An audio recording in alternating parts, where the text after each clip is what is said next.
그럼 이제 우리가 현금 흐름표 부분을 좀 살펴볼 거예요. 자, 현금 흐름표는요, 일정 기간이죠. 일정 기간 동안 유입과 유출을 나타내는 거야. 호주머니 기준이야. 내 호주머니로 돈이 들어오면 유입, 내 호주머니에서 돈이 나가면 유출. 자, 그러면 이제 우리가 보통 생활은 월 단위로 하지만 현금 흐름표는요, 1년 단위야. 1년 단위. 그래서 1월 1일부터 12월 말일까지 이런 식으로 해주는 것이 일반적이에요. 그래서 좌변에는 유입, 우변에는 유출 이렇게 기록을 하고요. 자, 유입에서 유출을 뺀 나머지가 뭐야? 순현금 흐름. 여기 있네. 그죠? 순현금 흐름. 이렇게 기록을 합니다. 자, 그러면 말이죠. 우리가 유입은 말이죠. 우리 유입은 유입 항목은요. 크게 보면 두 가지예요. 소득이 있고요. 소득이 아닌 거. 소득이 아닌 게 기타 유입입니다. 두 가지 항목이야. 소득이 뭐죠? 돈 번 거야. 근데 기타 유입은 벌지 않았는데 호주머니로 들어온 거야. 자, 그래서 이거부터 한번 볼게요. 소득이 아닌 것들이에요. 그러니까 뭐예요? 적금 만기래서 찾았네. 호주머니에 들어왔잖아. 그렇죠? 투자자산 해지했어요. 현금화한 투자자산. 그러면 이건 소득이 아니죠. 해지했잖아. 그 다음에 누구한테 돈 빌려줬던 거 돌려받았어요. 돌려받은 대여금. 이게 내가 번 건 아닌데 호주머니로 들어온 게 이게 기타 유입이에요. 그래서 벌은 것과 벌지 않은 거. 이거 잘 구분하셔야 됩니다. 자, 번 걸 우리가 벌어들인 걸 우리가 소득이라고 하는데 우리가 소득은요. 근로소득 어렵지 않죠? 사업소득 이것도 어렵지 않아요. 자, 그런데 재산소득, 연금소득, 이전소득, 기타소득 이렇게 있습니다. 이거 잘 구분하셔야 돼요. 자, 근로소득이나 사업소득은 어렵지 않은데 주의하실 것은 우리가 재산소득이라고 하는 게 있어요. 그러니까 재산소득은 재산에서 발생한 소득이야. 그러니까 재산은요, 재산이라고 하는 것은 예를 들면 실물자산도 있고 금융자산도 있거든요. 그렇죠? 그러면 금융자산에서는 이자소득이나 배당소득이 나와요. 그럼 거기서 발생한 소득을 재산소득이라고 하고요. 자, 실물자산에서 내가 누구한테 임대료를 받아. 그럼 임대소득이죠. 그러니까 임대소득을 사업소득으로 보지 마라. 여기서 중요한 건 뭐냐면 내가 임대소득인데 사업자 등록을 내고 임대료를 받고 있어요. 그러면 이건 사업소득이지 당연히. 그렇죠? 근데 그게 아니라 사업자 등록 안 하고 그냥 옆에 방 한 칸 남아가지고 방 한 칸을 그냥 임대 주고 그냥 월세 받고 있거든. 이건 재산소득이다. 그렇죠? 사업자 등록을 냈냐 안 냈냐 이걸 가지고 따진다. 자, 그 다음에 연금소득은요. 퇴직연금이나 개인연금, 주택연금과 같은 사적연금이에요. 이걸 연금소득이라고 하고요. 그러면 공적연금은 이전소득으로 본다. 그러니까 뭐 국민연금이라든가 직영연금과 같은 공적연금, 그 다음에 이제 기초연금 이런 것들은 공적 이전 소득이고요. 사적 이전 소득은요, 뭐 가족이나 친지로부터 양육비를 받거나 용돈을 받았어. 그다음에 이혼한 배우자한테 자녀 양육비나 교육비 받았어. 이런 건 사적 이전 소득이다. 자, 그다음에 일시적이고 불규칙적으로 발생하는 소득 이런 것들은 이제 기타 소득이죠. 근로소득자가 어디 가서 뭐 일시적으로 강연을 하고 특별 강연료를 받았어. 이런 것도 기타 소득이에요. 그죠? 그래서 이제 그런 것들 이제 보시면 되겠습니다. 자, 유출 항목은요. 크게 보면 세 가지야. 자, 유출 항목은 일단 저축할래, 지출할래. 저축 및 투자 아니면 지출이죠. 써버리면 지출이고 이건 뭐 저축하거나 투자하면 저축 및 투자고. 그렇죠? 크게 보면 두 가지야. 근데 지출은 다시 고정지출과 변동지출로 나누고 있는 거거든요. 그래서 저축 및 투자, 고정지출, 변동지출 이렇게 나눠집니다. 자, 그러면 우리가 저축 및 투자라고 하는 것은 뭐 딱 보시면 아시죠? 이게 뭐 정기예적금, 펀드, 연금, 뭐 보험료. 보험료는 말이죠. 저축성 보험의 보험료는 저축 및 투자가 맞는데 보장성 보험의 보험료는요. 보장을 받는 대가로 지불하는 코스트입니다. 그래서 얘는 저축 및 투자로 기록하지 않고 고정지출에 들어가는 거야. 요거 주의하시기 바랍니다. 주의하셔야 돼요. 자, 그 다음에 이제 고정지출과 변동지출을 구분하셔야 되는데 고정지출은 조정하기가 쉽지 않습니다. 고정적으로 계속 나가는 거예요. 지속적이고 고정적으로 정기적으로 나가는 것들이에요. 그래서 뭐 세금이나 사회보험료, 보장성 보험료, 부채상환 원리금, 월세, 아파트 관리비, 각종 공과금 이런 것들이 이제 고정지출이고요.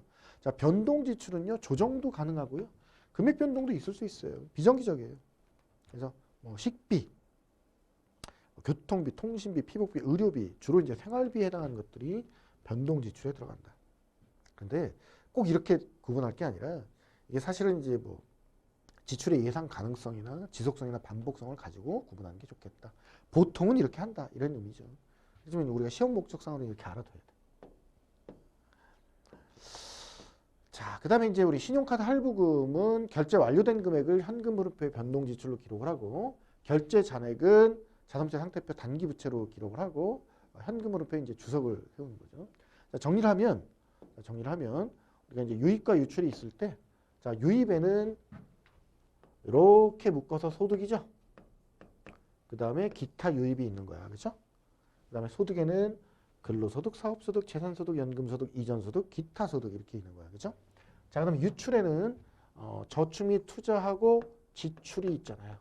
이렇게 크게 보면 두 가지인데 이 지출을 다시 고정지출과 변동지출로 나누고 있다. 이렇게 보시면 됩니다. 자, 그러면 그 유입에서 유출을 뺀 나머지가 순현금 흐름이야.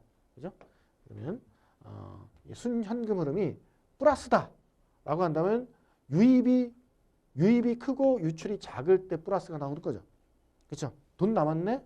그럼 그 돈 갖고 뭐 해야 돼? 그냥 써? 아니죠. 부채를 갚거나 아니면 추가 저축 여력으로 쓸 수가 있겠죠.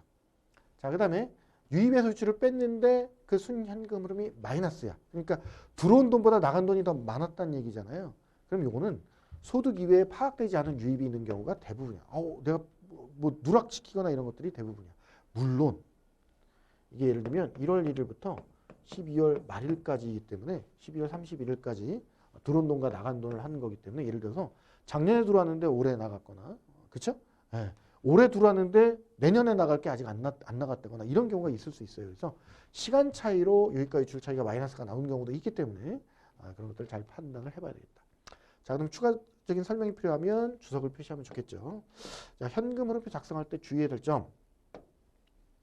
자, 유입은 우리 소득도 있지만 그 모든 유입을 기록하라는 얘기는 기타 유입이 있는 거죠. 그렇죠? 요거 이제 잘 기록을 해야 되겠다. 소득뿐 아니라 기타 유입도 잘 기록을 해라. 자, 그러니까 들어온 돈이 있는데 나갈 때 저축 및 투자로 나가냐? 그러면 이제 우리가 이렇게 아니면 생활비를 지출됐다? 그럼 지출 이렇게 기록이 되는 거죠. 그렇죠? 들어온 돈은 나가기 마련인데 저축할 거냐? 아니면 지출할 거냐? 이렇게 됩니다. 자, 유입된 소득은 세전소득 기록이에요. 세전소득. 왜냐면 이제 그 세전소득으로 기록해 놓고 세금 얼마 나갔다를 별도로 기록하는 거죠. 그렇죠? 그래서 세후소득이 아니다. 자, 그 다음에 이제 마찬가지로 이제 해당 사항이 없더라도 현금 흐름 구상의 그 항목을 제외하지 않는다. 그러니까 우리 그 앞쪽에서 이제 보면 이런 항목들이 있는데 이 사람은 근로소득자예요. 다른 소득이 없어. 그렇지만 이런 항목들을 해놔야 다른 소득도 있구나. 이렇게 고객의 구조를 알 수 있게 되는 거죠. 자, 관련된 이제 문제를 좀 보도록 하겠습니다. 좌변에 기록하는 이제 유입에 대한 분류, 적절한 것으로 모두 묶인 거, 맞는 거다 고른 건데, 자, 이제 보면 A 고객은 9월에 받는 급여는 근로소득으로, 같은 달에 받은 강의료는 기타소득, 급여는 근로소득, 강의료는 기타소득 이렇게 분류를 했네요. 가번 맞아요. 잘한 거예요. 자, B 고객은 이혼한 배우자로부터 고정적으로 받는 자녀 양육비를 사적 이전 소득. 잘했어요. 이것도 잘 분류했어요. 자, C 고객은 종합소득세 정산 후에 환급금을, 요거는 환급금이 얼마 생길지 정확하게 몰랐죠. 그렇죠? 기타 소득으로 분류하는 거 맞습니다. 답은 맞아요. 그 D 고객은 6월에 신청해서 같은 해 7월에 입금된 대출금. 대출 받아서 들어왔네요.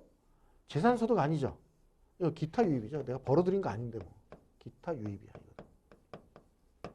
자, 그 다음에 수령한 적금 만기금 5천만 원은 현금 및 현금 등감을 말도 안 되고 이것도 기타 유입입니다.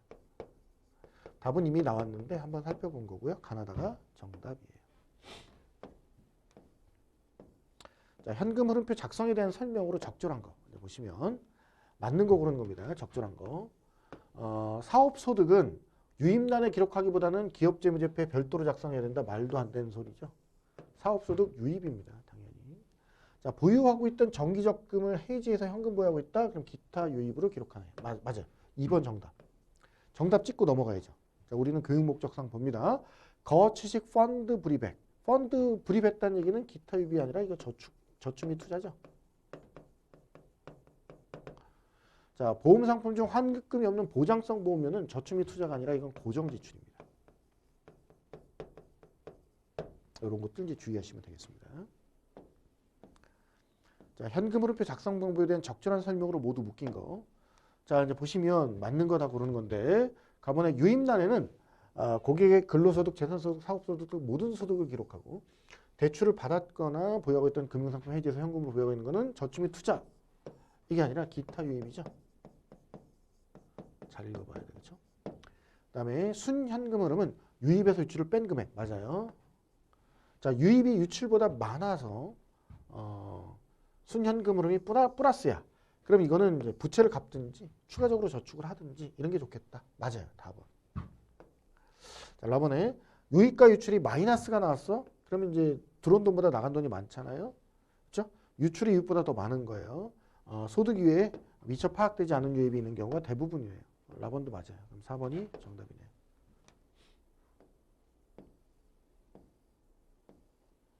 자, 15번 보겠습니다. 15번. 자, 거주주택 구입할 때 주택담보대출을 받았거든요. 재무제표 작성에 대한 설명으로 적절한 거. 자, 거주부동산을 투자자산이 아닌 거주 목적으로 구매하면요. 이거 실물 투자자산 아니고요. 이건 사용자산이죠. 자, 그 다음에 자산부채 상태표의 주택담보대출은 장기부채 항목이네요. 2번 정답. 너무 쉽네. 그쵸? 자, 그 다음에 이제 부채 금액은 대출 원금을 기록하는 게 아니라 잔액을 기록하는 거죠. 대출 잔액. 원리금 상환액은 변동 지출 아니라 이건 고정 지출이에요. 그죠? 어렵지 않습니다. 자, 이런 것들을 그냥 이런 지문 형식 말고요. 우리 어떤 이제 고객의 뭐 자산부채 상태표라든가 현금 흐름표를 주고 자산부채 상태표를 주겠죠, 그렇죠? 자산부채 상태표를 주고 그걸 가지고 어떤 사례 형태로 얼마든지 구성을 해서 나올 수 있으니까 대비하시면 될 것 같아요. 자, 현금 흐름표에 대한 설명으로 적절한 것 이제 물었는데 맞는 거 고르는 겁니다. 자, 보시면 현금 흐름표 일정 기간 동안 유입과 유출 상황을 보여주고 자산 및 부채 규모의 적정성을 파악하는 건 아니죠. 그렇죠. 유입과 유출의 어떤 뭐 그런 내용들을 이제 보여주는 것이지 자산부채 규모가 아니잖아요. 그렇죠? 뭐 이상하게 갖다 붙인 거죠. 자, 우리 그 다음에 적금 1,000만 원 해지했어. 그럼 소득이 아니죠. 기타 유입이야 이거. 계속해서 얘기하는 겁니다. 자, 총유입과 총유출은 반드시 같아야 되는 게 아니죠. 다를 수 있어. 그래서 순현금 흐름으로 기록을 하는 거죠. 이게 플러스가 나올 수도 있고 마이너스가 나올 수도 있습니다. 4번이 정답일 텐데, 자, 일정 기간 유입된 금액이 재투자됐다 그러면 이제 저축 및 투자. 그 다음에 생활비로 지출됐다 그러면 이제 지출 항목으로 이제 기록을 하는 거겠죠. 4번이 정답이네요.